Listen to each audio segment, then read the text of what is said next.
朋友，我们这台C300本来是前天同行帮我们调去卖掉，结果贷款不过。那昨天晚上有一组客人来试车，跟他对战到半夜，大概11点多、12点左右，然后去试了车，他说底盘有异音，虽然战败，那今天跟着来试车看看OK， 来试。OK， 我们现在试这台这台是小改款的，一般大家都讲15的会炸缸我们现在是16年尾的我现在就刚才讲说，我们昨天客人试车，当然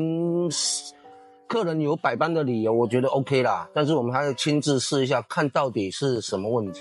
没有买那没有关系当然试车，可是我现在试起来底盘原则上很优秀啊，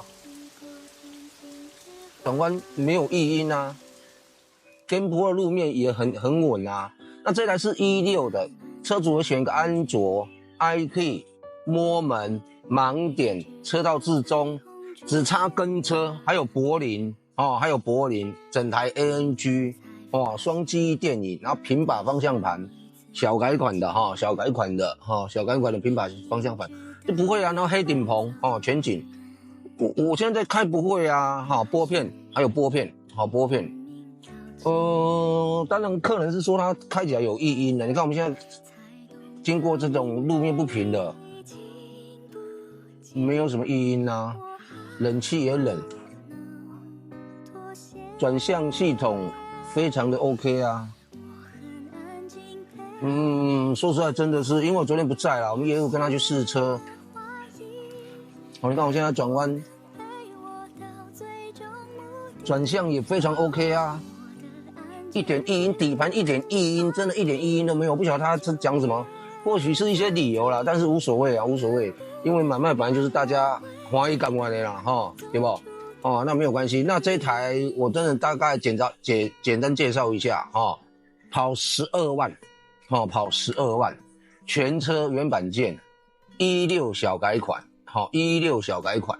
那等等我们下车帮你拍一下外观对，我们刚才底盘都已经试过了那单鱼眼 LED 的那个灯全车 ANG， 全车无代修黑色的。其实我还有一台，一直干不这是应该是他装的360吧？你嘛无360，你见到一个镜头，来看一下我们等等再研究那个是什么Michelin 的轮胎。